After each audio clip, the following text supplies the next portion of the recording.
evening, ladies and gentlemen, and welcome to this edition of the Primetime Newscast in the English language on Canal International. I'm called Morinzi. We begin with our top stories.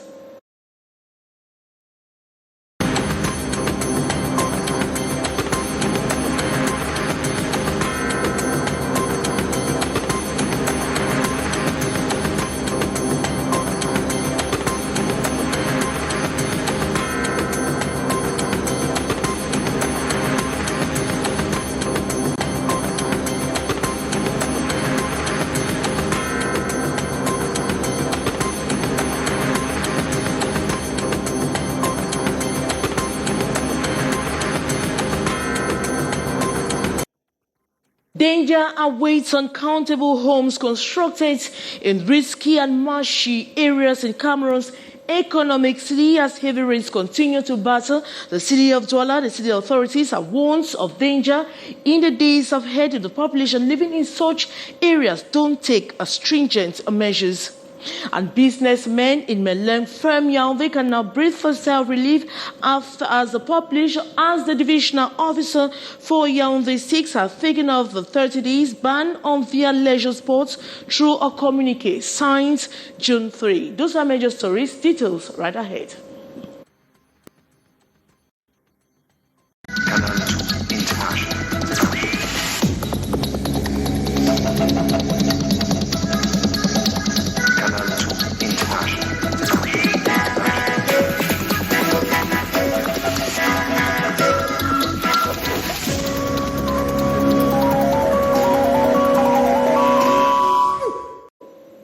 Good evening once more. Businessmen in the Meleng, a firm in the nation's political capital, Yaoundé, can now breathe a sigh of relief as the divisional officer for Yaoundé 6 has taken off the 30 days ban on their leisure sports through a communique signed June 3, 2023. They salute the new decision but remain bitter over what they call a drastic measure that put them in total financial difficulty. Our reporter Hyson Chia visited the zone today. His story. Serious cleanup here at the different drinking spot at the Melen and Mini Firm neighborhood in Yaoundé. A sigh of relief as the 30 days ban has been uplifted by the divisional officer for Yaoundé 6. The economic operators received the news with mixed feelings. I am satisfied because it didn't last for long, but I'm very angry because 4 days without economic activities are enormous. We accept that, but it shouldn't be repeated the next time. They would have localized where the incident took place and sanctioned those concerned, not everybody. The new measures coming at a time bar syndicate leaders were planning to make a move towards the civil administrator to reconsider his stance, as the decision had other multiplier effects.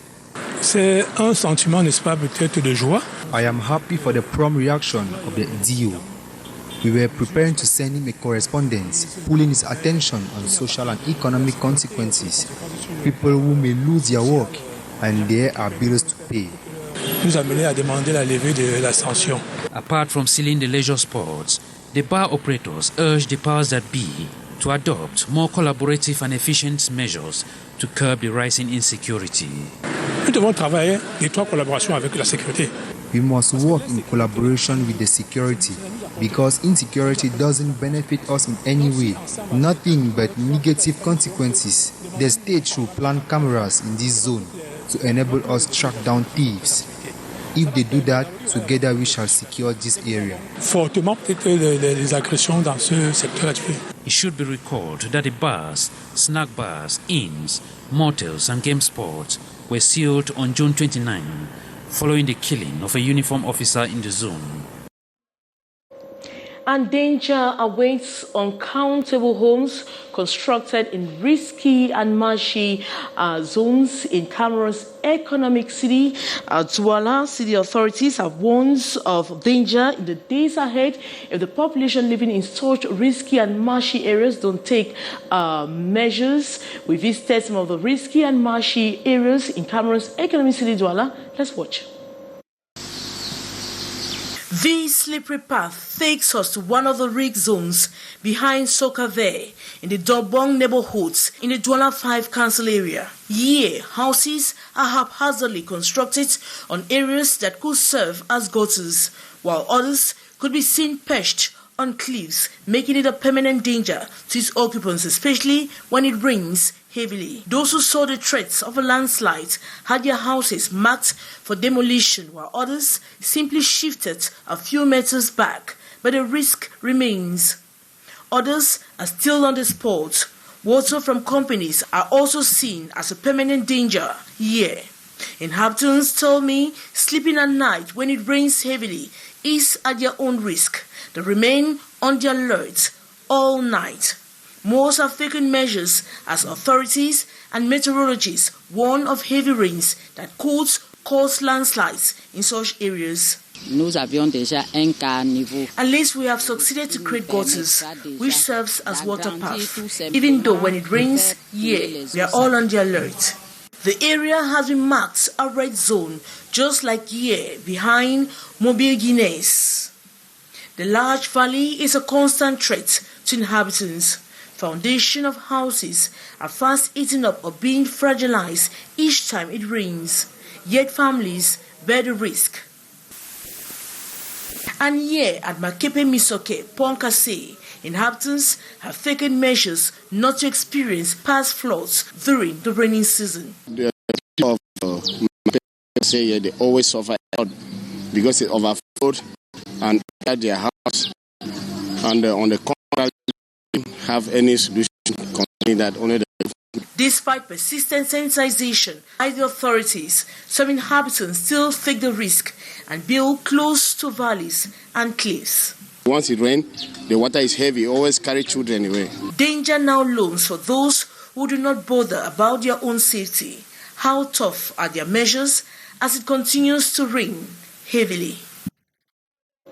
Father Kennedy Ndu has submitted his resignation letter to his hierarchy of the Mamfe Diocese on June 30, 2023. The priest served in the Catholic Church of Mamfe in the southwest region of Cameroon. The man of God indicates in his resignation letter that bishops should take as their special ministry the pastoral care of priests, treating them as brothers and not as collaborators, and as collaborators more with Saleh Sharifa.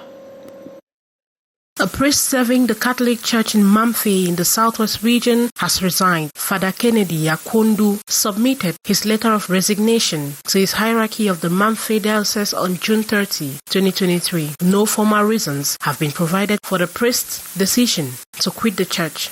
But the clearly disappointed man of God indicates in the resignation letter that bishops should take as their special ministry the pastoral care of priests, treating them as brothers and as collaborators. Bishops should try to be fathers, spiritual fathers to priests, and try not to gossip and speak negatively about them, especially in public to Christians and relatives of priests who have money. Father Ndu says in the letter.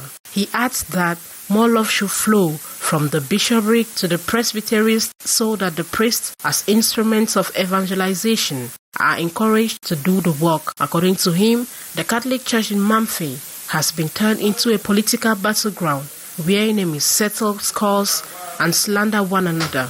No reactions have so been recorded from the accused church officials and especially the Bishop of Mamfe, Abangalo Aloysius. Father Ndu says he will henceforth dedicate his life to doing charity work in the community.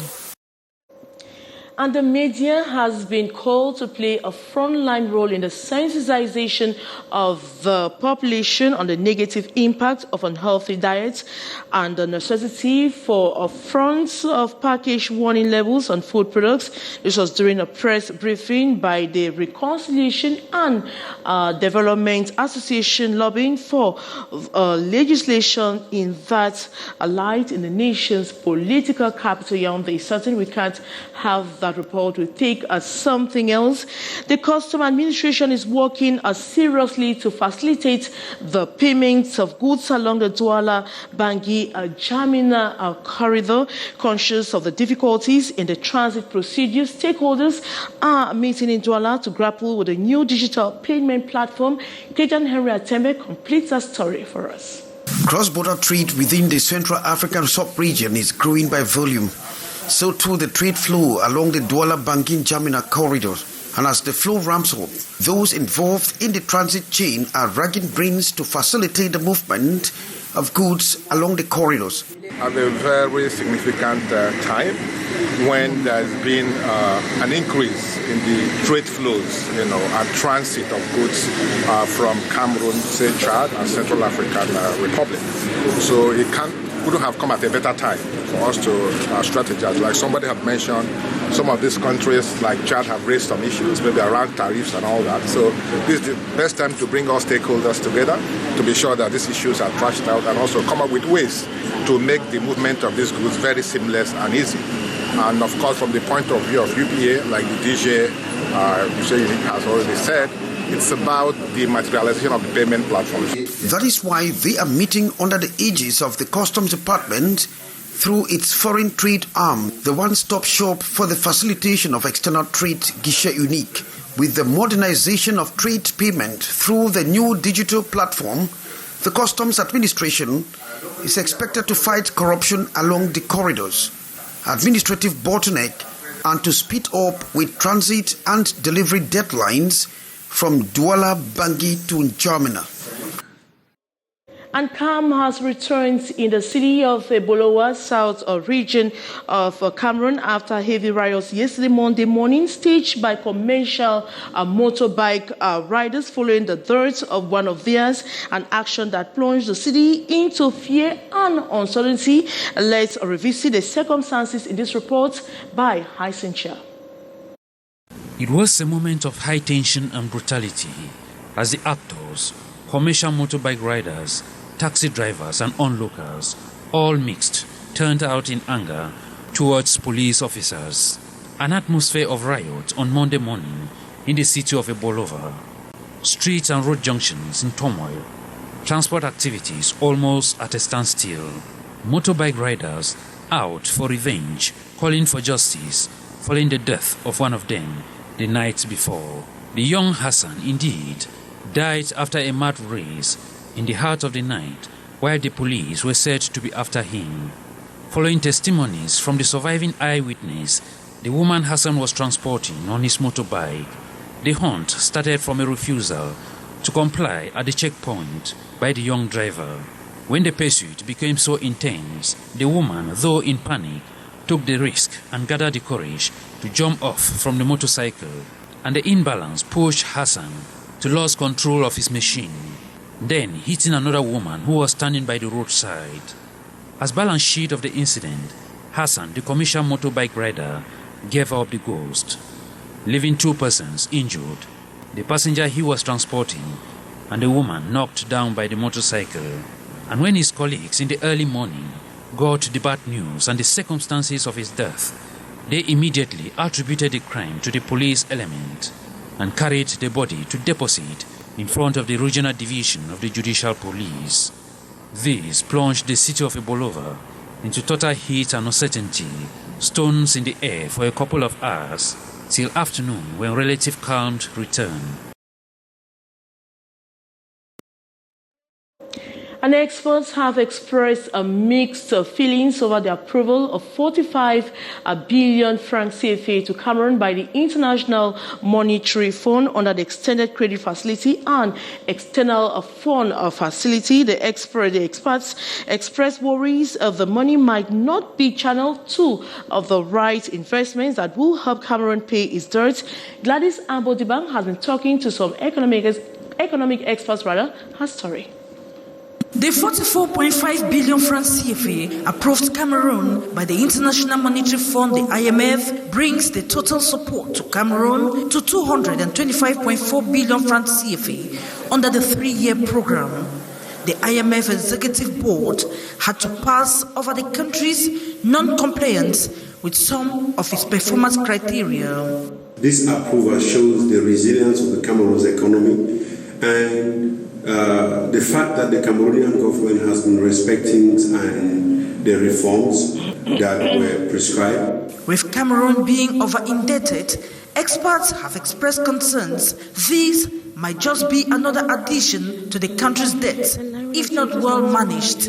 Le gouvernement camerounais sacrifie. The Cameroon government is sacrificing production and consumption in Cameroon for an insignificant 45 billion francs CFA. We all know this money would rather be invested in non-productive sectors, such as enterprises that have gone bankrupt. To me, this is not good news, because it is the common man who suffers. On prend 45 milliards. What for? On va faire quoi avec? It's Israel now like this now. Like Israel now. Investment, it is very, very important I don't have for measles. the country because it is an investment that will produce certain returns, and these returns and investments will be used to service some of our debts. It will become a bad debt if the money is taken and some of our public management officials gets back to the bad habit by misappropriating this money or mismanaging this money. To make good use of the money, therefore, experts suggest sanitary within the government sector, as well as we need sanitary within the private sector, so that we could build an economy that is resilient, competitive, as well as producing quality and quality goods that are in the quantity that we need. And as the IMF sees, Cameroon needs to accelerate structural reforms to unlock abundant growth potentials.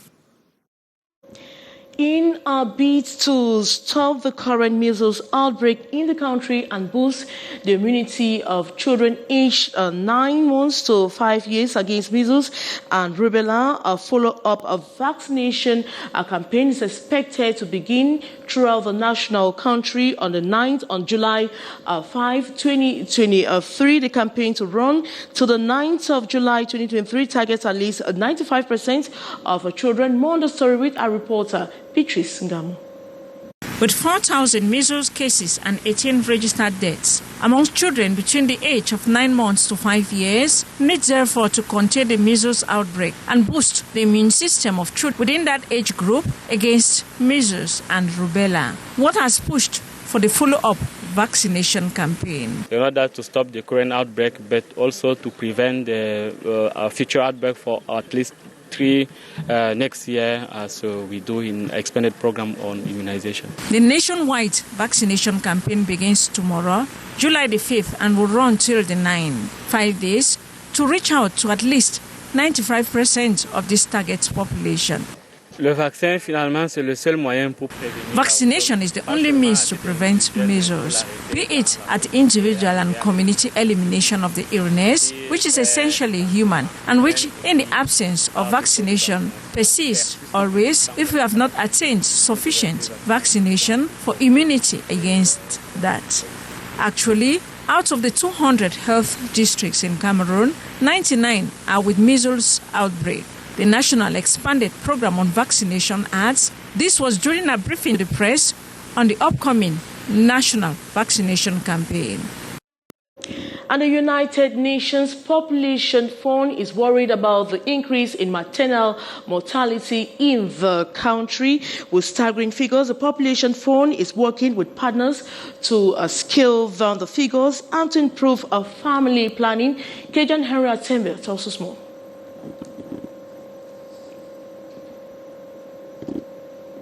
406 women out of 1,000 in the world died during childbirth, according to the United Nations Population Fund. Based on these staggering statistics, the world must act to strengthen family planning and the vulgarization of contraceptive methods to reduce this neonatal mortality rate. It's a workshop focusing on advocacy skills for fundraising for reproductive health commodities and services. It's a workshop that supports the national effort of raising domestic funding to support the efforts for universal health coverage. So that's the context where we are, completely in line with the state objective in increasing access to family planning services and commodities. In the face of socio-economic challenges, mobilizing funds to support sexual and reproductive health of Cameroonian women and adolescent girls is a major issue that concerns actors on the field. Family planning in Cameroon is a strategy that ultimately is targeting the reduction of maternal mortality. So we want to use family planning to better protect women during the delicate phases of delivering and giving the birth to a newborn. The 5-day walk aims to ensure that all women and girls have access to a range of reproductive health products when and where they want them. And that report by Kejang Henry Atembe brings us to the end of this edition of the Primetime Newscast in the English language from Canal to International. Thanks so much for watching. But coming up next is The Brief with Lil Peugeot. So me will be back same time tomorrow. Good night.